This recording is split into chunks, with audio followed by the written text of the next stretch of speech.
Hello students और आप सभी का स्वागत है केमिस्ट्री हार्ट चैनल पर। काफ़ी दिन हो गए थे, टाइम नहीं मिल पा रहा था, बहुत ज़्यादा प्रॉब्लम्स आ रही थी।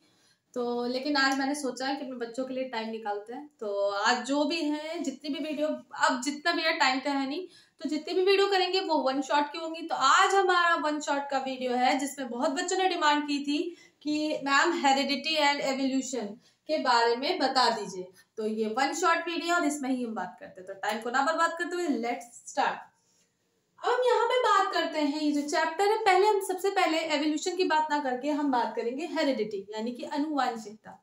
तो अगर नॉर्मल शब्दों में बोला जाए कि हेरिडिटी होता क्या है, तो हेरिडिटी का मतलब है कि जो भी आनुवांशिक लक्षण जो पेरेंट्स से ऑफ स्प्रिंग यानी कि जो माता पिता से उसके संतानों में जाते हैं, जो लक्षण होते हैं उनके, तो वो किस वजह से जाते हैं, उसी की स्टडी में हम लोग बात करते हैं, हेरिडिटी बोलते हैं। यानी कि यहाँ पे हेरिडिटी का मतलब है कि जो लक्षण होते हैं माता पिता के, वो जो बच्चों में जाते हैं, उसी को ही हम बोलते हैं अनुवांशिकता। ठीक है, बात समझ में आई? तो यहाँ पर हम सीधे शब्दों में अब यहाँ पे बात करेंगे कि सबसे पहले हेरिडिटी में लॉ किसने दी थी। याद रखना, मेंडल जो थे, मेंडलीफ और मेंडल दोनों अलग हैं। याद रखना, मेंडलीफ में लोग ये लिख के आते हैं, मेंडलीफ केमिस्ट्री का टॉपिक है, मेंडलीव पीरियोडिक टेबल, ये मेंडल है। मेंडल का नियम का मतलब है मेंडल लॉ ऑफ जेनेटिक्स। अब सुनो, जो जेनेटिक्स है यानी कि जो फादर ऑफ जेनेटिक्स की बात करें तो याद रखना वो मेंडल को बोला जाता है। और मेंडल ने क्या हुआ था, जो लॉ दिए थे वो 3 लॉ दिए थे। पहला लॉ था लॉ ऑफ डोमिनेंस। डोमिनेंस का मतलब प्रभाविता का नियम, अभी हम बात करेंगे इसके बारे में। दूसरा नियम था लॉ ऑफ सेग्रीगेशन यानी कि पृथक्करण का नियम। ठीक है, इन शब्दों को हिंदी वाले भी याद रखें क्योंकि ये जो प्रभाविता है, पृथक्करण है, ये भी रिलेट करेंगे। ठीक है, फिर है लॉ ऑफ इंडिपेंडेंट असॉर्टमेंट यानी कि स्वतंत्र अपव्यूहन का नियम। ठीक है, तो ये 3 नियम थे, मेंडल ने बताए थे। अब मेंडल ने क्या बताया था पहले नियम में, तो हम उसके बारे में बात करते हैं। ठीक है,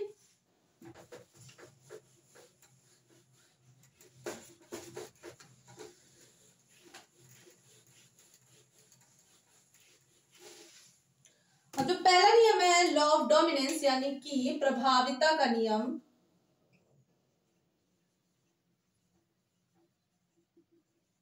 अब सुनो था क्या एक्चुअल में क्या हुआ कि मेंडल ने बोला, पहली चीज तो इन्होंने जो प्लांट लिया था वो पी प्लांट, सबको पता है, मटर का पौधा लिया था।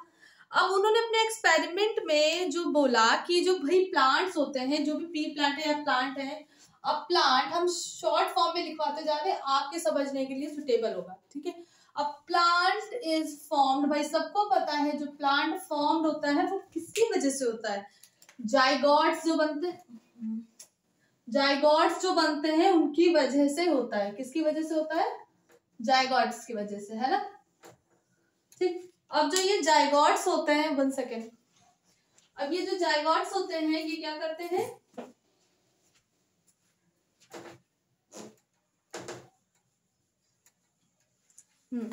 चलो, ये जाइगोट्स की वजह से क्या करते हैं, ये बनते हैं। अब ये जो जाइगोट्स है ये कैसे बनते, तो बेटा याद रखना, फ्यूजन होता है, फ्यूजन ऑफ 2 गैमेट्स। युग्मनज पढ़ा है, जैमेट्स युग्म, इनकी वजह से जो फ्यूजन होता है, किनका, तो फ्यूजन जो 2 जैमेट्स होते हैं उनके मिलने से क्या बनता है बेटे, जाइगोट बनता है। क्या बनता है, जाइगोट। और ये जो जाइगोट होता है, जाइगोट के बनने से क्या बनता है, हमारा जो प्लांट होता है उसका फॉर्मेशन होता है। तो फॉर्मेशन ऑफ प्लांट। बताओ कोई बात, ये भी डेफिनेशन भी लिखवाते हो, मैंने इस तरह से बोल दिया तो आप लोगों को समझ में आ जाएगा। तो जो प्लांट होता है वो फॉर्म होता है जाइगोट से, लेकिन जाइगोट कैसे फॉर्म होते हैं, तो जेमेट्स होते हैं, जो युग्म होते हैं उनके फिजन यानी कि उनके मिलने से बनता है। अब अगर फिजन की बात करें तो यानी कि ये जो मिलना है, ये जो 2 जेमेट्स हैं ये भी 2 तरह के होते हैं भाई, मेल और एक फीमेल होगा। तो याद रहेगी बात। अब कैसे होते हैं, जो जेमेट्स होते हैं, एक कैसा होगा, मेल, ठीक है, और दूसरा कैसा होगा, फीमेल। चाहे प्लांट हो चाहे जो भी हो, तो उसमें क्या होगा, मेल और फीमेल दोनों क्या करते हैं, अपने अपने कैरेक्टर्स को लेकर चलते हैं। Carrying individual character to form genes, यानी कि क्या करते हैं, इनके अपने अपने कैरेक्टर होंगे, कोई मतलब एक पतला पौधा होगा, एक मोटा पौधा होगा, छोटा होगा, एक बड़ा होगा, अभी सब बताएंगे।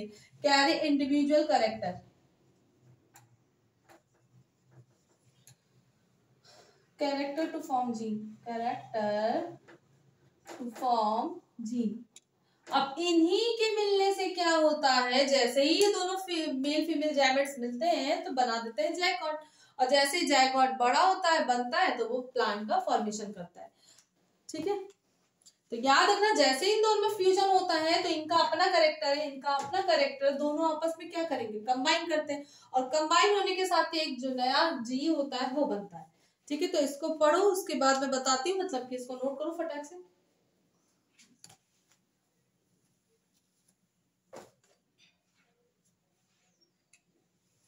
और इसी को भी हम एग्जांपल, ये डोमिनेंस ही चल रहा है, लॉ ऑफ डोमिनेंस चल रहा है भाई। ठीक है, नोट हो गया। अब सुनो है क्या, फॉर एग्जाम्पल, अब एक एग्जाम्पल लेके भाई सबको समझ में आ गया कि प्लांट बनता कैसे। अब लॉ ऑफ डोमिनेंस क्या होता है, तो उस पे आते हैं।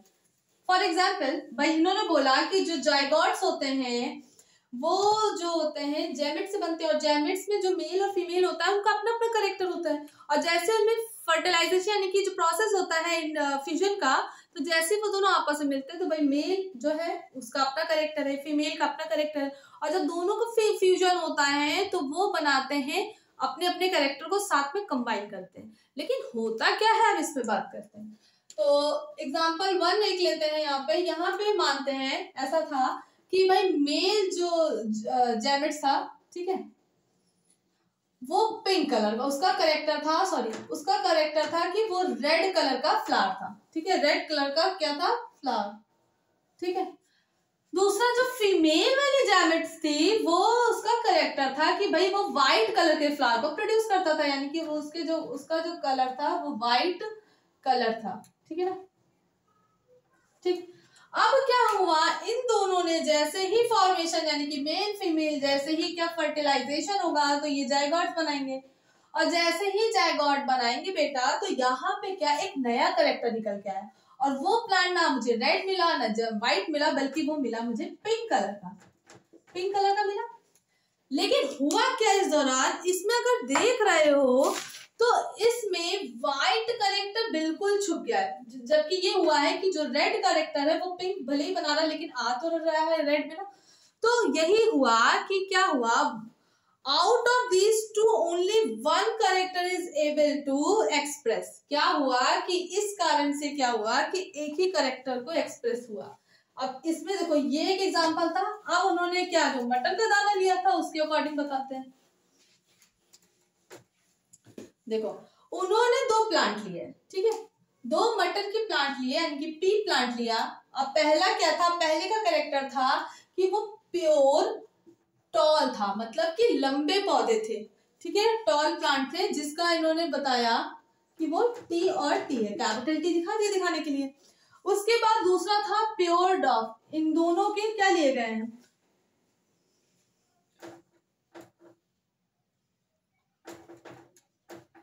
यानी कि बौना पौधा। ठीक है ना, और इसको कैसे दिखा सकते हैं, स्मॉल टी, और दोनों स्मॉल टी से दिखा सकते हैं। भाई ये क्या है, ये इन लोगों का फर्टिलाइजेशन हो रहा है, और ये है क्या, ये दोनों जो है जाइगोट्स है ना। अब ये क्या है, ये जो है क्या कहते हैं जैमेट्स। अब इनमें क्या होगा, ये दोनों जो है इनके अपने अपने करेक्टर है, यानी कि एक जो है प्लांट है वो लंबे पौधे का करेक्टर उसका मेन, और दूसरा है जो वो बौना पौधा है। अब दोनों का क्या करा रहे हैं, फ्यूजन करा रहे हैं, यानी कि दोनों को मिलाया जा रहा है। जैसे ही दोनों को मिलाया तो एक्चुअल में दिखा कुछ ऐसा कि जो नई जनरेशन, जो नई पीढ़ी बनी F1 जनरेशन, जिसको बोला F1 जनरेशन या फिर F1 पीढ़ी बोल सकते हैं। तो इसमें जो था पौधे का जो कैरेक्टर आया था वो टॉल प्लांट थे। कैसे थे, टॉल प्लांट्स। ठीक है, और ये कुछ ऐसा था भाई, क्योंकि इसका भी तो एक जेमेट्स लेंगे, तो क्या हुआ था, ये था तो यही, यानी कि ये हाइब्रिड था। हाइब्रिड भाई दोनों का संकरण कराया ना, दोनों को मिलाया ना, उसके बाद वो प्लांट मिला, तो उसको प्योर प्लांट तो नहीं बोल सकते ना, इसको बोलेंगे हाइब्रिड प्लांट। लेकिन अगर इसके कैरेक्टर की बात कर रहे हो तो सिर्फ और सिर्फ मुझे क्या दिख रहा है, टॉल प्लांट। तो यही कहने का मतलब है कि जो प्रभाविता का नियम होता है, डोमिनेंस का नियम होता है, उसमें ये होता है कि जो भी जेमेट्स होते हैं मेल और फीमेल के, उसमें क्या है, जब नई जनरेशन बनती, जो उनकी आगे की पीढ़ी बनती है, तो उसमें क्या होता है कि कुछ कैरेक्टर ऐसे होते हैं जो छुप जाते हैं और कुछ कैरेक्टर होते हैं जो उस पर प्रभाव डाल के अपना ही प्रभाव शो करते हैं। तो यही प्रभाविता का नियम होता है। अब सुनो, यहाँ पे प्रभावी कौन है? डोमिनेंट नेचर का कौन सा दिख रहा है प्लांट? प्योर टॉल प्लांट दिख रहा है, क्योंकि उसी ने सिर्फ अपना प्रभाव छोड़ा, दूसरे वाले का प्रभाव जो था वो छुप गया। तो इसी वजह से ये जो प्रभाव बोलते हैं, उन्होंने बोला लॉ ऑफ डोमिनेंस। ठीक है, अब लॉ ऑफ डोमिनेंस में भी क्या है, इसमें क्या होगा कि एक जो होगा सुप्रेस्ड होगा, अनएक्सप्रेस्ड होगा, दूसरा क्या होगा, एक्सप्रेस्ड होगा। यानी कि एक कैरेक्टर जो होगा, one character expressed, one character expressed, और जो एक्सप्रेस्ड करता है उसको बोलते हैं डोमिनेंट कैरेक्टर। क्या बोलते हैं? डोमिनेंट, यानी कि प्रभावी कैरेक्टर। ठीक है, डोमिनेंट कैरेक्टर। दूसरा जो प्रभाव नहीं छोड़ पाता, सुप्रेस्ड होता है या अनएक्सप्रेस्ड होता है, one which are not expressed, expressed या सुप्रेस्ड लिख दो या अनएक्सप्रेस्ड लिख दो, जो भी लिख दो, वो कैसे होंगे? रिसेसिव होते हैं। कैसे होते हैं? अप्रभावी। ठीक है, तो ये क्या होंगे? रिसेसिव होंगे, रिसेसिव कैरेक्टर होगा। तो बात समझ में आ गई कि भाई यहाँ पे अगर उसकी उनकी जनरेशन के आगे की बात करें तो जो भी प्लांट मिला मुझे वो टॉल मिला, तो इसका मतलब है यहाँ पर डोमिनेंट कैरेक्टर ये वाला है, प्योर टॉल प्लांट जो है वो। और दूसरा क्या है, जो बौना वाला पौधा था उसका कैरेक्टर अप्रभावी था, क्योंकि वो जो नई पीढ़ी बनी उसमें कैरेक्टर वो नहीं दिखा। ठीक है, तो ये पहला कैरेक्टर था। किसी को कोई दिक्कत हो तो बताओ। और याद रखना, यहाँ पर जो देख रहे हो जायगोट तुम लोग, if zygote is formed with both the gametes with similar, यानी कि जो जायगोट फॉर्म हो रहा है, भाई सबको पता है ये पूरा एक युग्म दिख रहा है, तो ये जायगोट है। अब ये जायगोट दो अलग अलग गैमेट से मिला है, लेकिन ये दो गैमेट सेम कैरेक्टर के दिख रहे हैं, बताओ। तो सिमिलर कैरेक्टर वाले जो गैमेट्स होते हैं वो फॉर्म करते हैं होमोजाइगोट, यानी कि सिमिलर कैरेक्टर वाले क्या फॉर्म करते हैं? सिमिलर कैरेक्टर गैमेट्स, भाई दोनों ही टीटी हैं, फॉर्म करते हैं क्या? होमोजाइगोट। होमो का मतलब एक जैसा, होमोजाइगोट्स। ठीक है, और ये अगर देख रहे हो तो ये हेट्रोजाइगोट दिख रहा है भाई, एक कैपिटल टी है एक स्मॉल टी है, यानी कि अगर इसके जाइगोट को देख रहे हो तो एक करेक्टर आया है टी वाले का और एक आया है स्मॉल टी का। लेकिन अगर प्रभाव की बात करें तो प्रभाव किसने छोड़ा? कैपिटल टी वाले ने। इसका जो प्रभाव था वो छुप गया, इसका जो बौनापन था वो छुप गया। तो यहाँ पर क्या होगा? If zygote is formed with different, क्या अलग अलग डिफरेंट गैमेट से बनते हैं, different gametes, then call heterozygotes। Hetero का मतलब अलग अलग, अलग अलग वाले युग्म। ठीक है, युग्मनज, विषम युग्मनज, सम युग्मनज। तो सम युग्मनज वही होंगे जिसके युग्म जो होंगे, जो गैमेट्स होंगे वो सेम होंगे, समान होंगे, और जिसके विषम होंगे, विषम युग्मनज वो होंगे जिनके गैमेट्स जो हैं डिफरेंट होंगे। बात क्लियर? तो यहाँ पे ये दो डिफरेंट तो है, लेकिन प्रभाव किसका पड़ा? कैपिटल टी का। तो बात समझ में आ गई, पहली लॉ बिल्कुल क्लियर होगी। अब हम आते हैं किसमें? दूसरी लॉ में, जिसको बोलते हैं लॉ ऑफ सेग्रीगेशन। इसको नोट कर लो। देखो बहुत लिखवा नहीं रहे क्योंकि लिखवाने का इतना टाइम नहीं है। ठीक है, वन शॉट वीडियो है तो स्पीड हमें बढ़ानी होगी। ओके, चलो हम बात करते हैं लॉ ऑफ सेग्रीगेशन। सेग्रीगेशन का मतलब है पृथक्करण का नियम। अब ये क्या है, ये भी काफी इंटरेस्टिंग है। याद रखना सब कुछ यहीं से स्टार्ट हुआ है, जो फर्स्ट जनरेशन बनी है इसी को अब आगे ले जाके देखते हैं क्या होता है। ठीक है, तो लॉ ऑफ सेग्रीगेशन,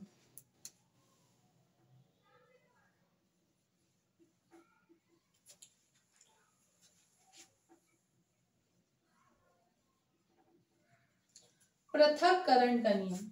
पृथक का मतलब अलग अलग। अब क्या अलग अलग हुआ देखते हैं।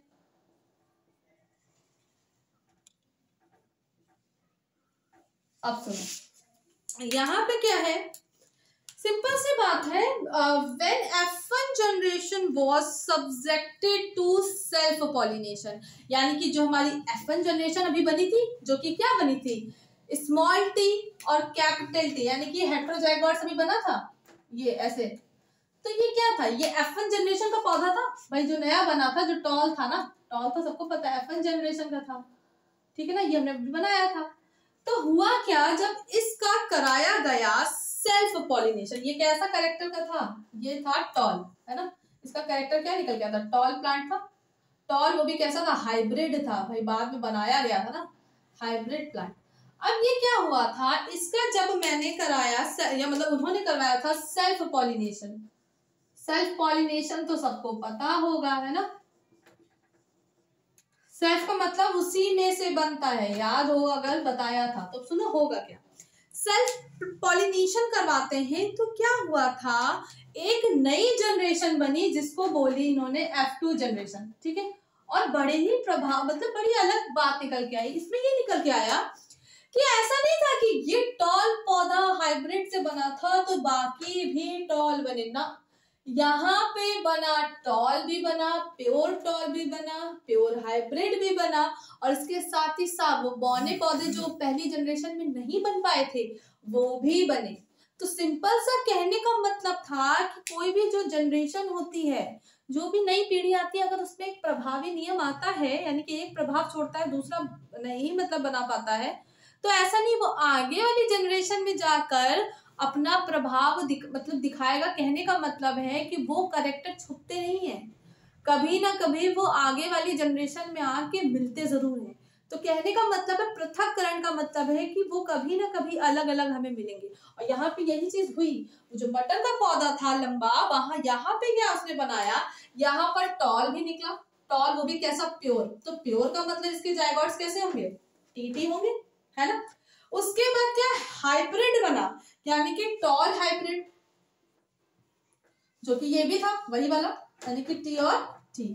इसके बाद यहां पे मिला प्योर डॉग, बौना पौधा, स्मॉल टी टी, यहाँ पे छोटा पौधा भी मिल गया। और इसी के साथ ही साथ एक और हमें मिला जिसको बोलते हैं टॉल हाइब्रिड, बिकॉज ये जो ये वाला जायगोट्स है ये क्या टॉल ही तो बना रहा, तो ये टॉल ही बनाएगा, ठीक है। तो कोई दिक्कत, तो यही सिंपल सी बात है, ये F2 जनरेशन है, ठीक है। तो ये जो नई जनरेशन बनी है F2, यही कहा जा रहा है कि पृथक्करण का नियम है कि जो भी लक्षण होते हैं जो F1 पीढ़ी से निकले, ऐसा नहीं है कि वो एकदम से छुप गए, वो आगे की जो F2 वाली पीढ़ी थी उसमें आए, और उसमें क्या हुआ, उसने अलग अलग अपने जो थे पृथक्करण हम देख के जान सकते, जो नए पौधे मिले उसमें हमने पता लगाया कि भाई ये छोटा वाला पौधा अलग किया, ये बड़ा वाला पौधा है पता किया, ये बिल्कुल प्योर वाला नहीं है, ये हाइब्रिड वाले हैं दो, इनको अलग किया। तो यही कहने का मतलब है कि जो पृथक्करण का नियम था वो यही था, ठीक है। तो F1 generation during the formation of gametes, this formation of separation of character during the gametes, यानी कि जो अलग अलग कैरेक्टर के पौधे मिले गैमेट्स के थ्रू, इसी को हम बोलते हैं law of segregation. For example, सीधे सीधे बोलना, ये बनाना लिखना, for example from the F1 generation we taken T और स्मॉल टी प्लांट, उसके बाद ये पूरा बताना कि उसका क्रॉस पॉलिनेशन कराया, फिर ये तीन हमें मिले। तो इससे क्या हुआ कि यहाँ पर अगर रेशियो देख रहे हो तो रेशियो क्या मिल रहा है, 1:2 2:1 मिल रहा है भाई। प्योर टॉल 1 है, अगर हाइब्रिड टॉल की बात करो तो इनका रेशियो क्या है, 2 है, और एक प्योर डार्क जो बौना पौधा है वो 1 है। तो रेशियो क्या बना, 1:2 2:1 का रेशियो मिला। यानी कि जो प्लांट मुझे मिले, यानी कि जो संतानें इस जनरेशन में बनी, ऑफ स्प्रिंग, जो नए जीव, जो नई संतानें बनी यहाँ पे पौधों की, वो उसका रेशियो था 1:2 2:1। तो ये क्वेश्चन एमसीक्यू के लिए इंपॉर्टेंट है कि भाई जो हमारा क्या कहते हैं लॉ ऑफ सेग्रीगेशन है, उसमें जो प्लांट्स बने उनका रेशियो क्या था। तो याद रखना 1:2 2:1 था। दो जो थे हाइब्रिड टॉल थे, एक प्योर टॉल था और एक प्योर बौना पौधा था, डॉग पौधा था, ठीक है, डॉग प्लांट। अब हम नेक्स्ट की बात करते हैं, तो अब आप लोग पढ़ लेना, कोई दिक्कत नहीं है। नेक्स्ट जो है उसमें हम बात करेंगे लॉ ऑफ इंडिपेंडेंट असॉर्टमेंट, यानी कि स्वतंत्र अपव्यूहन का नियम, ठीक है।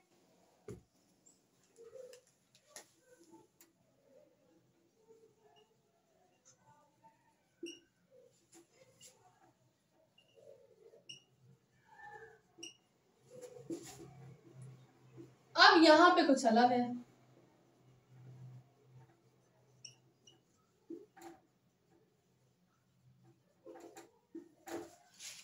चलो अब इसमें भी थोड़ा सा बात करते हैं। यहाँ पे क्या है कि डाई हाइब्रिडाइजेशन हो गया, यानी कि वहां पे हाइब्रिड प्लांट तो मिल रहा था, लेकिन वहां पे अगर देख रहे हो ध्यान से तो एक करेक्टर था, यानी कि एक टाइप का जायगोट इधर था, ठीक है, यहाँ पे पेयर था मतलब एक, और इधर युग्म जायगोट्स। तो अब यहाँ पे क्या है, ये एक अर्टॉल था तो ये बोना था, मतलब ऐसा था, एक एक टाइप के करेक्टर थे इनके पास और इनके पास। लेकिन अब जो बात कर रहे हैं, ऐसा मानो कि भाई इस वाले पौधे के पास जो ए प्लांट है उसके पास दो करेक्टर है, ठीक है, और दूसरे वाला जो प्लांट है बी प्लांट उसके पास भी दो करेक्टर है, और जब उनकी मिक्सिंग कराए, उसकी जब हाइब्रिडाइजेशन करे, बिकॉज दो दो करेक्टर आपस में मिल रहे हैं, नया जो बनेगा उसके पास दो करेक्टर आएंगे। अब एक करेक्टर नहीं आएगा बिकॉज वहां पे तो एक था, लेकिन यहाँ पे अगर दो और दो देख रहे हो तो चार, तो एक करेक्टर इधर से आएगा और एक करेक्टर इधर से आएगा, कुछ ना कुछ दोनों की मिक्सिंग होगी। तो कहने का मतलब है यहाँ पर जो नया प्लांट बनेगा उसके पास दो तरह के करेक्टर होंगे। तो इसी जो मिक्सिंग है, जो हाइब्रिडाइजेशन है, ये दो करेक्टर को लेके आ रही है, that's why we call it dihybridisation. Okay, तो यहाँ पर क्या है, सुनो, यहाँ पे जो मेंडल्स है मटर का पौधा लिया था, तो उन्होंने जो मटर का पौधा लिया, मैं इसको पहले डायग्राम से बना दे रही हूँ फिर बता रही हूँ। इन्होंने क्या किया था, दो करेक्टर के मटर के पौधे लिए थे। पहला था जो कि मटर जो थी उसकी येलो, ठीक है, येलो और राउंड गोल था, ठीक है, अब इसको अगर हिंदी में बोले तो पीला और गोल था, ठीक है। और जो इधर उन्होंने मटर का पौधा लिया, इसका एक डायग्राम भी ऐसे करके पूरा है, तो वो तुम लोग देख लेना बुक में, क्योंकि अभी बनाने में बहुत टाइम लगेगा। दूसरा जो था उन्होंने ग्रीन और व्रिंकेल्ड लिया था। व्रिंकेल्ड का मतलब है झुर्रीदार, ठीक है ना, व्रिंकेल्ड, अब झुर्री वाला, झुर्रीदार, ठीक है, और ये क्या था, हरा। तो ऐसा पौधा लिया, पीला, गोल और हरा और झुर्री वाला, झुर्री वाली मटर होती है ना। तो हुआ क्या, अब खुद ही देखो बेटा, इनके पास दो तरह के करेक्टर है, इनके पास भी दो तरह के करेक्टर है, और इसको इन्होंने क्या बोला, इनको ऐसे डिफाइन किया, इसके जायगोट्स को ऐसे कुछ डिफाइन किया। येलो है तो वाई, वाई और आर, ठीक है, ऐसा डिफाइन किया। अब इसके जो करेक्टर इनको कुछ ऐसा डिफाइन कर लेते हैं भाई, अब यहाँ पे स्मॉल स्मॉल ले लेते हैं जैसे उस पे लिया था, ठीक है, और आर, ठीक है। अब ये मत करना डब्ल्यू, अरे यार नाम नहीं लिया रखा है, इसको बस ऐसे दिखाया गया, ठीक है। अब यहाँ पे क्या है, ये अब नई जनरेशन है ना, तो इसको हम बोल सकते हैं F1 जनरेशन, और ये अलग चीज पढ़ रहे हो ना यहाँ पे, तो ये F1 जनरेशन है, ठीक है। अब क्या होगा, जैसे ही इसकी मिक्सिंग कराई गई तो पता चला, इसकी हाइब्रिडाइजेशन कराई गई, वो भी डाई हाइब्रिडाइजेशन, तो कुछ इस तरह से मिला, वाई वाई आर और आर। अब यहाँ पर जब देखा गया तो बहुत सारे करेक्टर्स के प्लांट बने, यानी कि जो F2 जनरेशन बनी, यहाँ पर जो नई पीढ़ी बनी, उसके पास बहुत सारे करेक्टर आ गए, यानी कि उसने क्या बनाया, आप देखते हैं। अब इसमें क्या था, सुनो, यहाँ पर क्या हुआ कि येलो राउंड वाले, यानी कि गोल और पीले वाले जो बने, वो बोथ करेक्टर, यानी कि बोथ डोमिनेंट करेक्टर के थे। कैसे थे, बोथ डोमिनेंट, और ये बने टोटल 9 बने, ठीक है। उसके बाद ग्रीन, ये रेशियो की बात कर रहे हैं, ग्रीन राउंड, ठीक है, ग्रीन राउंड वाले क्या था, एक डोमिनेंट था और एक रेसेसिव था, यानी कि यहाँ पर ग्रीन वाला जो है, ग्रीन और राउंड वाले में वन डोमिनेंट करेक्टर का था, एक तो बन गया था और एक दूसरा क्या था, रेसेसिव, यानी कि एक जो था वो छुप गया था। अब इसमें क्या था, ये जो बना, इसमें 9s2 3s2 3s2 1 बनेगा, ठीक है। अब इसमें देखते हैं क्या है, फिर अब ये क्या थे, ये 3 बने थे, ठीक। उसके बाद यहाँ पे क्या था, येलो और व्रिंकेल्ड वाले, इसमें भी क्या था, 1 डोमिनेंट था, 1 रेसेसिव था। तो अब इसमें आगे बात करते हैं, ये भी कितने बने, 3। और जो लास्ट था ग्रीन और व्रिंकेल्ड वाला, यानी कि कौन सा, ग्रीन और व्रिंकेल्ड वाले, दोनों ही कैसे थे, रेसेसिव, बोथ रेसेसिव, यानी कि दोनों ही अप्रभावी लक्षण थे, और ये जो प्लांट बना वो सिर्फ एक बना, ठीक है। ये अगर देख रहे हो तो अप्रभावी लक्षण वाले थे, तो कहने का मतलब है यहाँ पर जो रेशियो बना 9s2 3s2 3s2 1, ये रेशियो बना। सिंपल सी बात है, उन्होंने क्या किया, दो डिफरेंट कैरेक्टर वाले पौधे लिए। अब टोटल अगर कैरेक्टर के देखोगे तो दो इनके टोटल 4 हैं। लेकिन जो नई पीढ़ी बनी, जो F1 जनरेशन वाली थी, ये F1 जनरेशन था, उसके बाद जब वो बने तो इनको क्या किया गया, इनको जब मिक्सिंग कराई गई, हाइब्रिडाइजेशन कराया गया, क्योंकि डाई हाइब्रिडाइजेशन होगा 2 टाइप के कैरेक्टर लेके आएगा। तो यहाँ पे इतने सारे कैरेक्टर होने के साथ साथ पहला जो बना उसमें डोमिनेंट थे दोनों, ठीक है, ये और ये बना, तो ये दोनों ही डोमिनेंट कैरेक्टर के, येलो और राउंड वाले, ठीक है। तो इन्होंने जब इनकी जो आपस में बने, साथ में जायगोट्स फॉर्म हुए, तो वो डोमिनेंट, तो वो सबसे ज्यादा बने, 9 बने, ठीक है। उसके बाद क्या हुआ, एक येलो या एक ग्रीन और एक क्या हुआ, राउंड वाला बना, जिसमें कि एक डोमिनेंट था और एक रेसिस्टेंट, भाई एक छुप गया था प्रभाव। तो इसमें क्या थे, ये 3 बने। और येलो और व्रिंकल्ड वाले भी क्या हुआ, 3 बना। लास्ट हमारा बचा ग्रीन और व्रिंकल्ड, जो था ये पहले ही से क्या था, रिसेसिव प्रभाव वाला था, और ये था, इसका प्रभाव ऑलरेडी छुपा हुआ था। तो ये सिर्फ एक ही टाइप का प्लांट बना है, तो बनेगा ही, क्योंकि इससे पहले वाला भी मैंने पढ़ा ना सेग्रीगेशन में कि वो लक्षण आते हैं। तो यहाँ पे भी यही हुआ कि ये लक्षण आया, ये वाला प्रभाव जो था, पौधा ये बना, लेकिन वो सिर्फ एक बना। तो याद रखना, ये इंडिपेंडेंट असॉर्टमेंट का मतलब है कि ये सब जो है बढ़ने के लिए बिल्कुल फ्री होते हैं, और ये बनते हैं, चाहे जितने भी हो, चाहे एक बनाए चाहे 2 बनाए, लेकिन बनाते हैं, ठीक है। तो सिंपल से बात करते हैं, this law is based on the experiment of dihybrid cross. यहाँ पे हुआ when the cross is done among plants, 2 plants of contrasting character, सब दोनों के पास अलग अलग टाइप के कैरेक्टर थे। Then these character are independent from each other, ये एक दूसरे पे इंडिपेंडेंट है ना भाई, ऐसा नहीं है जैसा भी प्रभाव था वो आया, ऐसा नहीं था कि एक दूसरे पे डिपेंड कर रहा था, ठीक है। फिर द नेक्स्ट जनरेशन, और ये क्या था, एक दूसरे से इंडिपेंडेंट थे, और यही कारण था कि एक दूसरे पे मतलब फर्क नहीं पड़ रहा था उन्हें, इसीलिए जो नई जनरेशन बनी उनमें वो सारे ही लक्षण आए। ऐसा नहीं कि कोई लक्षण दिख नहीं रहा, जो आप प्रभावी वाला भी था वो उसको छुपना चाहिए था, लेकिन नहीं, वो बना ना। तो यही बात कर रहे हैं कि ये जो थे एक दूसरे से इंडिपेंडेंट थे और ये बने। क्लियर हो गई बात, समझ में आ गई। और इसमें क्या है, याद रखना, 9 जो थे वो ये थे, 3 और S2 1 थे, 9:3:3:1 रेशियो में बना था। क्लियर हो गया। अब हम बात करते हैं अपने नेक्स्ट टॉपिक की, जो कि है सेक्स डिटर्मिनेशन, ठीक है। तो इसको रफ करते हैं।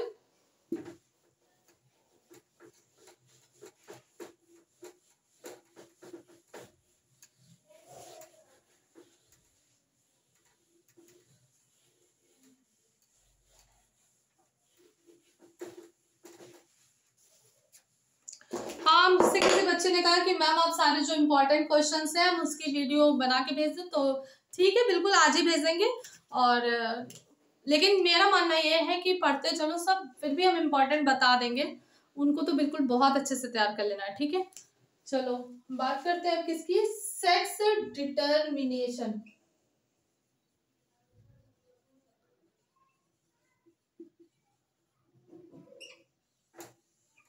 ठीक है। अब ये होता क्या है, तो याद रखना, the determination of maleness and femaleness of a developing baby, यानी कि जो बेबी बन रहा होता है, जो भी नई संतान बनती है, उसमें वो मेल है फीमेल है, उसको ही जानना क्या होता है, सेक्स डिटर्मिनेशन, ठीक है। अब इसमें भी क्या है कि वो बनते कैसे हैं, मेल और फीमेल, तो ये बात हम यहाँ पे करेंगे, ठीक है। तो according to the chromosomal theory I, chromosomal theory, sex of the organism is decided by the sex chromosomes. यानी कि अभी मैं बताऊंगी कि जो ह्यूमंस होते हैं, मेल और फीमेल, इसमें क्या होता है कि भाई क्रोमोसोम्स होते हैं कई सारे टाइप के, लेकिन एक क्रोमोसोम जो होता है वो मेल और फीमेल यानी कि सेक्स डिटरमाइनिंग होता है, वही बताता है कि जो संतान है आगे जो आप बनेगी वो मेल होगी या फीमेल होगी। तो इसी में हम बात करेंगे। तो ये जो थ्योरी थी इसी को बोलते हैं क्रोमोसोमल थ्योरी, ठीक है। तो that is the time of fertilisation और द जायगोट स्टेज, यानी कि जो जायगोट स्टेज होती है उसी में मालूम चलता है कि वो मेल होगी या फीमेल होगी। अब वो कैसे होगी तो अभी बताते हैं। अब बात करते हैं इसमें। पहली बात तो this theory was given by the Wilson, यानी कि जो विल्सन थे और स्टीवेंस थे, इन्होंने ही क्या किया था, इस थ्योरी को दिया था। लेकिन क्या हुआ था, ये जो थ्योरी थी इतनी सक्सेसफुल उस समय नहीं हो पाई थी। तो क्या हुआ था, इसमें थोड़ा सा मॉडिफिकेशन करके क्या हुआ था, जो एमसी क्लंग थे और जो मॉर्गन थे उन्होंने क्या किया था, इस थ्योरी को और आगे बढ़ाया, ठीक है, बढ़ावा दिया, कुछ चीजें उसमें और करेक्शन किए। तो क्या था इस थ्योरी में, आप सुनो। In humans each cell has 23 pairs of chromosomes. यानी कि याद रखना, जितने भी मतलब ह्यूमंस होते हैं, मेल और फीमेल, यही दो होते हैं। तो इसमें जो होता है मेल और फीमेल में क्या होता है कि याद रखना, जो इनमें सेल्स होता है, सेल पढ़ा है चैप्टर और कोशिका, और उसमें पता होगा कि इनमें क्रोमोसोम पाए जाते हैं। अब याद रखना, जितने भी सेल्स होते हैं उसमें पाए जाते हैं 323 पेयर्स ऑफ क्रोमोसोम्स। क्या पाए जाते हैं? क्रोमोसोम्स कितने पाए जाते हैं? 23 पेयर्स। ठीक है, पेयर का मतलब है जोड़ा। ठीक है, 23 जोड़े होते हैं, और अगर जोड़े को अलग अलग किया जाए तो ये कितने हो गए? एक्चुअली में ये हो गए 46। ठीक है, अब ये बात हम मेल के लिए भी लागू होगी और ये बात फीमेल के लिए भी लागू, यानी कि फीमेल की भी अगर बात करें तो उनमें भी 23 पेयर्स ऑफ क्रोमोसोम्स होते हैं, और अगर मेल की भी बात करें तो उनमें भी 23 पेयर्स ऑफ क्रोमोसोम्स होते हैं। लेकिन अब होता क्या है, सुनो। एक्चुअली में क्या होता है, the male and female gametes having the haploid number. पहली बात तो ये डाई हैप्लॉइड होते हैं। डाई हैप्लॉइड का मतलब है, इनको अगर डिफाइन करो तो 2n से, यानी कि जोड़े से डिफाइन कर रहे हैं ना, यानी कि 2 into 23, तो ये कितना हो गया बताओ? 46 हुआ। तो यही कहने वाले हैं कि जो डाई हैप्लॉइड है, यानी कि इस नियम से इसको बताते हैं, जिसको बोलते हैं द्विगुणित गुण, द्विगुणित होता है। डाई हैप्लॉइड का मतलब है, अब क्या है यार, डिप्लॉइड। डिप्लॉइड का मतलब होता है द्विगुणित। ठीक है, अब इसमें भी क्या है, ये जो होते हैं क्रोमोसोम्स, अगर नंबर ऑफ क्रोमोसोम्स पूछा जाए तो वो 46 होते हैं, लेकिन अगर पेयर पूछा जाए, जोड़ा पूछा जाए, तो वो 23 होते हैं। लेकिन अगर मैं बात करूं मेल और फीमेल में, तो इन 23 का काम नहीं होता मेल और फीमेल को बताना। एक्चुअल में क्या होता है, ये कुछ ऐसे टूटते हैं, 22 प्लस जो एक जोड़ा होता है, यानी कि यहाँ पे टोटल, अगर ये क्या है, पेयर है, 22 पेयर है, और एक पेयर को हमने अलग किया, तो ये टोटल अगर क्रोमोसोम्स बोले तो कितने? 44, यानी कि 44 क्रोमोसोम्स हो गए, बताओ। और यहाँ पे एक पेयर ऐसा रह गया जो कि पेयर है। पेयर का मतलब एक पेयर रह गया, लेकिन अगर क्रोमोसोम्स बोले तो वो 2 क्रोमोसोम्स हुए। तो अब इसी में आगे बात करते हैं, होता क्या है कि जो मेल और फीमेल होते हैं, इसमें जो 23 पेयर्स होते हैं वो सेक्स डिटर्मिनेशन के लिए काम नहीं आते। एक्चुअली में क्या होता है, इन मेल रिप्रोडक्टिव सेल्स,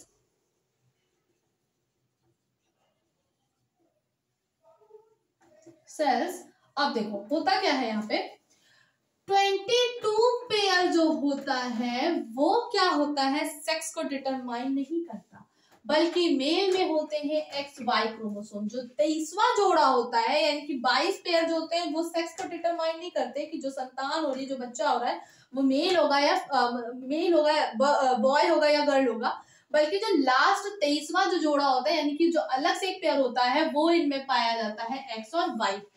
ठीक है, तो x और y, अब इनको अगर देख रहे हो तो 22 और 23, यानी कि टोटल 23 हो गए पेयर, और टोटल 23 पेयर्स को अगर अलग करेंगे तो कितने क्रोमोसोम्स हो गए?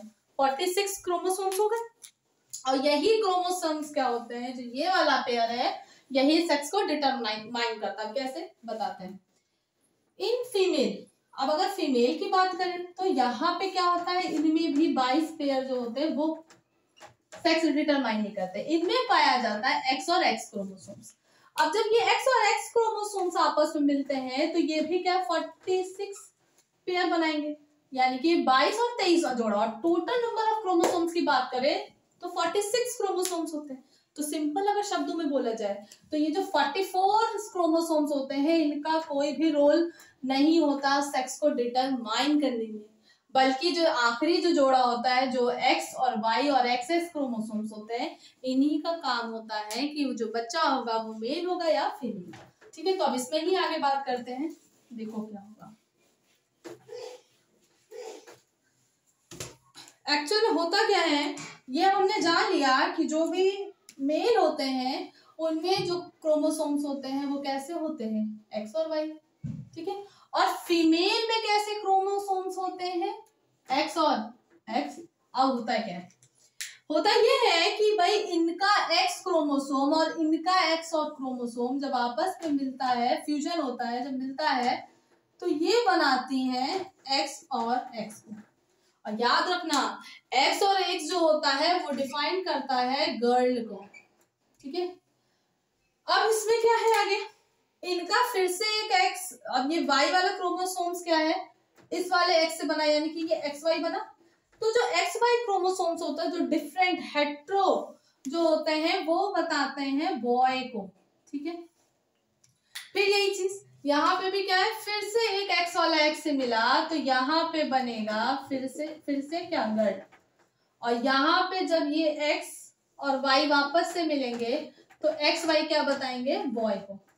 तो सिंपल अगर भाषा में बोला जाए तो ये डिपेंड करता है मेल के क्रोमोसोम्स में, यानी कि मेल के क्रोमोसोम में ही डिफरेंट टाइप के x और y पाए जाते हैं। फीमेल में तो XX होता है, तो अगर y वाला x वाले से मिलता है तो वो बॉय को बनाता है, और जब x वाला x से मिलता है तो वो किसको बनाता है, गर्ल को बनाता है। तो सिंपल सी बात है, during the fertilisation when sperms contains x chromosomes then it given the birth of girl. मतलब कि जब x वाला जो इनका जो स्पर्म होता है उसमें x टाइप वाले क्रोमोसोम्स आते हैं, और वो जब फीमेल के x वाले से मिलते हैं तो वहां पे लड़कियां मतलब संतान बनती है।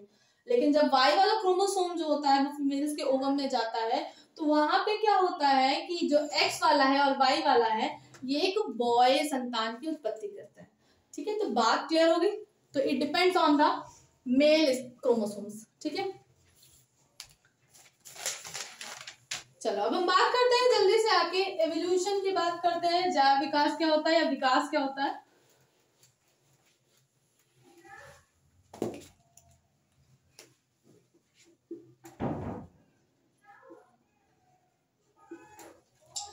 एवोल्यूशन, अब इसमें क्या होता है, एवोल्यूशन का मतलब होता है a process of gradual change organism to form more complex organisms, यानी कि a process of gradual changes in organism to more complex organism over a long period of time।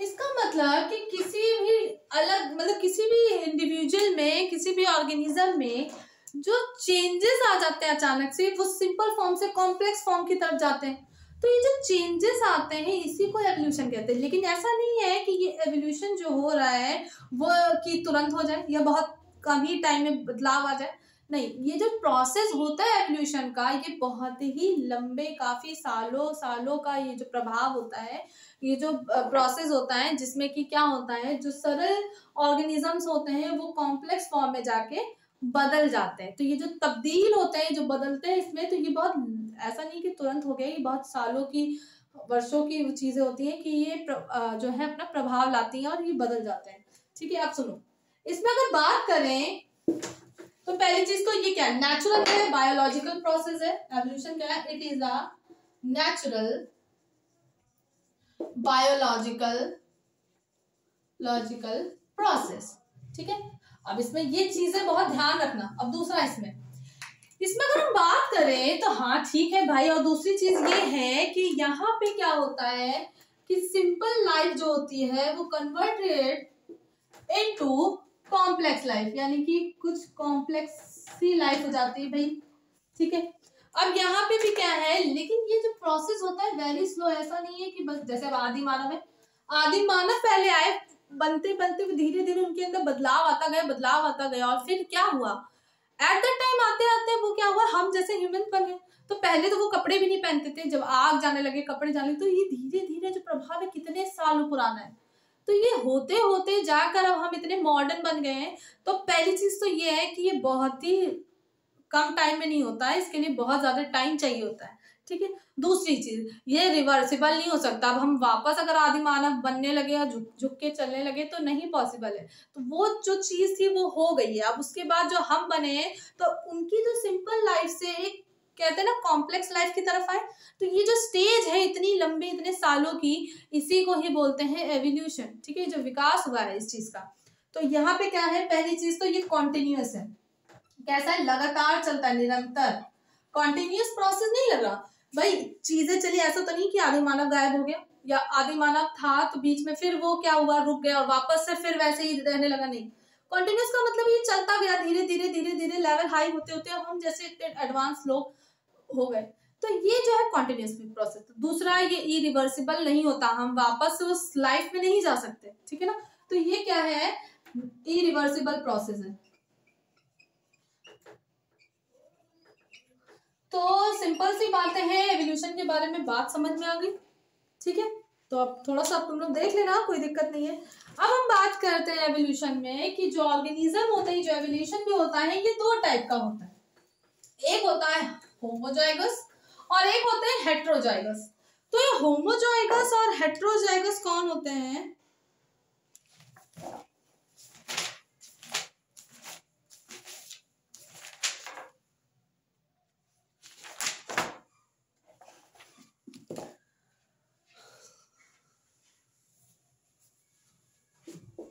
Homologous और होमोलॉगस जो है organism या organs.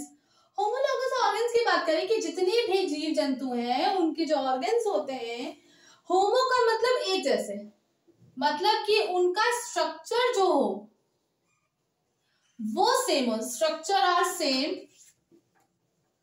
But अगर उनके functions की बात करें और इंडिविजुअल अगर पर्सन्स की बात करें तो अलग अलग जीवों में है। और दूसरी चीज है कि इनका जो फंक्शंस है, जो प्रोसेस है काम करने का, वो अलग हो।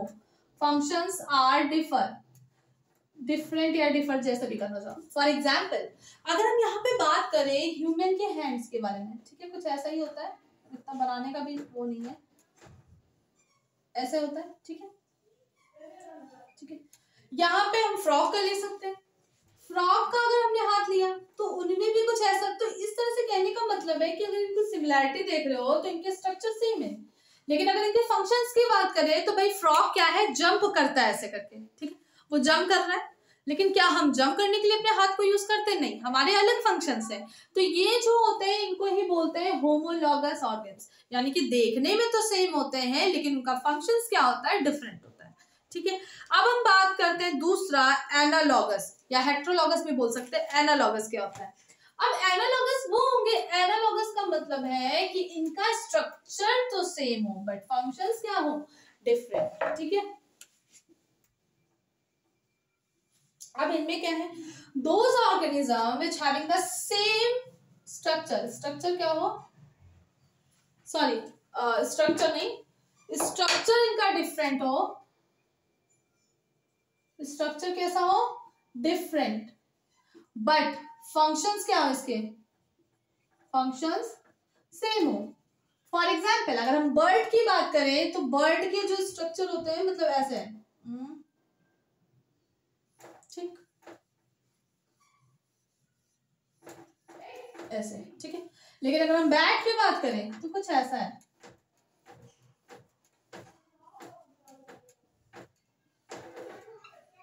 वाह मेरी क्या आर्ट है। अब इसमें देख, अगर दोनों की हम फंक्शंस की बात करें तो दोनों ही उड़ने के लिए यूज करते हैं इसको, लेकिन अगर स्ट्रक्चर की बात करें तो इनके स्ट्रक्चर्स के आपस में डिफरेंट है। तो यही चीज हम कह सकते हैं यहाँ पर कि ये कैसे हैं, एनालॉगस ऑर्गेन्स हैं। बात क्लियर हो गई, समझ में आ गया। अब हम बात जल्दी से करते हैं कि जो ये एवोल्यूशन है इसके लिए दो थ्योरी लेके आए थे, बहुत ही इंपॉर्टेंट है।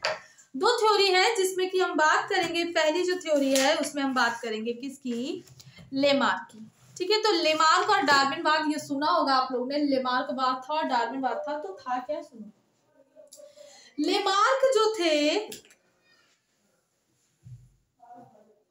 लेमार्क थ्योरी या फिर इसको बोल सकते हैं लेमार्कवाद। ठीक है, अब ये क्या था, सुनो।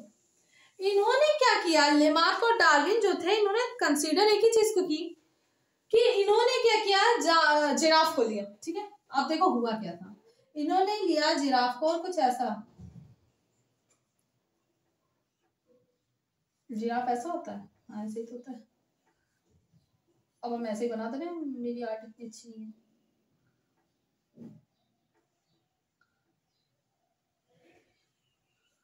ठीक है, ऐसे ही होता है जिराफ। ठीक है,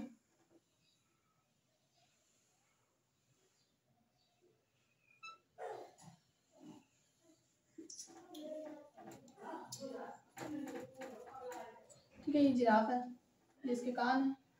अब ये क्या है सुनना।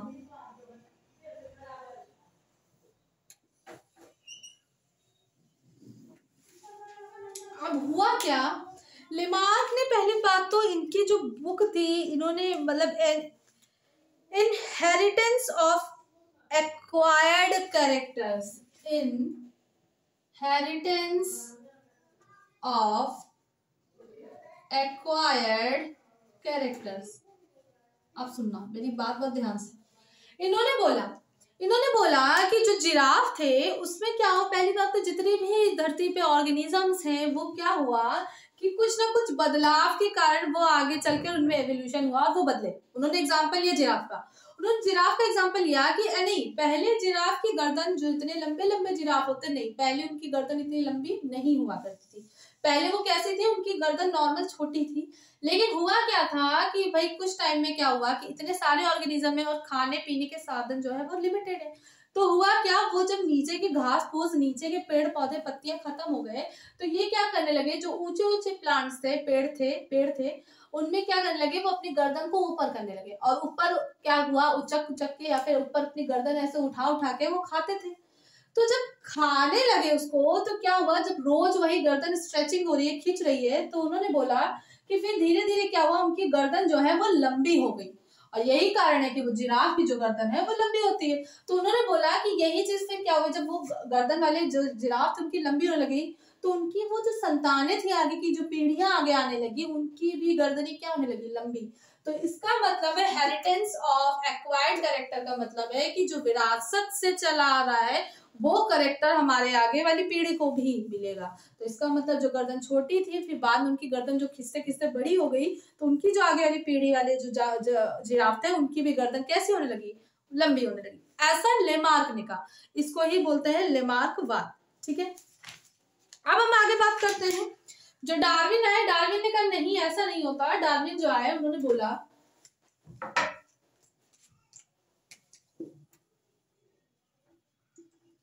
डार्विन, अब डार्विन जो थे उनका कुछ अलग था हिसाब, कुछ किताब डार्विन वाल।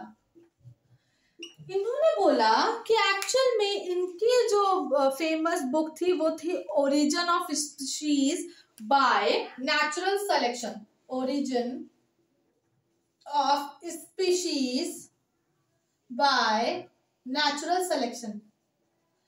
यानी कि जो हमारी नेचर होती है वो सेलेक्ट करती है चीजों को। अब क्या मतलब था इनका, इन्होंने बोला कि जो जिराफ थे उसमें क्या था, ऐसा नहीं था कि खाते खाते उनकी गर्दन लंबी हो गई। उन्होंने बोला कि पहले के टाइम में क्या था, जो जिराफ थे वो लंबी गर्दन वाले भी होते थे और छोटी गर्दन वाले भी होते थे।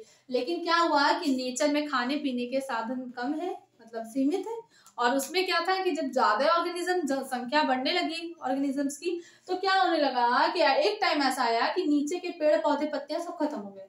और क्या हुआ कि जो छोटे वाले जो जिराफ थे वो अपना कह रहे थे कि मतलब वो खा नहीं पाए। तो क्या हुआ, जो लंबे वाले थे वो तो अपना सरवाइव कर गए खा पी के। तो क्या हुआ, नेचर के अकॉर्डिंग वो जो थे छोटे वाले जिराफ, छोटी गर्दन वाले, वो क्या हुए कि वो सरवाइव नहीं कर पाए। और जब सरवाइव नहीं कर पाए तो जो छोटी गर्दन वाले जिराफ थे वो सारे क्या हुए, मर गए और विलुप्त तो हो गए। ठीक है, तो उन्होंने ये बोला कि भाई नहीं, छोटी गर्दन वाले भी हुआ करते थे लेकिन नेचर के अकॉर्डिंग वो वहां पे सरवाइव नहीं कर पाए। तो यही सिंपल सी बातें थी डार्विन की, और डार्विन ने ये बात कही। तो आई होप आप लोगों को समझ में आ गया होगा क्या होता है। फॉसिल फ्यूल्स की बात करें तो ये जो जीवाश्म होते हैं, फॉसिल्स का मतलब होता है, fossils are the remains of the organism which were surviving on the earth from years ago, यानी कि मिलियन ईयर्स अगो में जो भी जीव थे, जो ऑर्गेनिज्म थे, वो सरवाइव करते थे बट अब नहीं रहे, विलुप्त हो गए। तो वो जो उनका जीवाश्म था उसी में हम स्टडी करते हैं फॉसिल्स को। तो यही फॉसिल्स की बातें थी। अब उसमें आप लोग देख लेना कि क्या करना है, बाकी इसमें कुछ खास है नहीं, बाकी अपने हिसाब से आप लोग देख लेना, ठीक है। कुछ है नहीं, जितना बस पढ़ा रहे उतना ही पढ़ो, काफी है, ठीक है। सो आई होप आप लोगों को वीडियो समझ में आया हो। जो अभी नेक्स्ट वीडियो लाने वाले हैं उसमें हम मेन जो टॉपिक्स हैं उनके बारे में डिस्कस कर देंगे। Okay, so all the best, अच्छे से पढ़ो, कोई दिक्कत नहीं है, कोई दिक्कत हो तो बिल्कुल बता दो, आज के लिए मेरे पास टाइम है शायद तो। Okay, so be ready for the exam. Okay, all the best.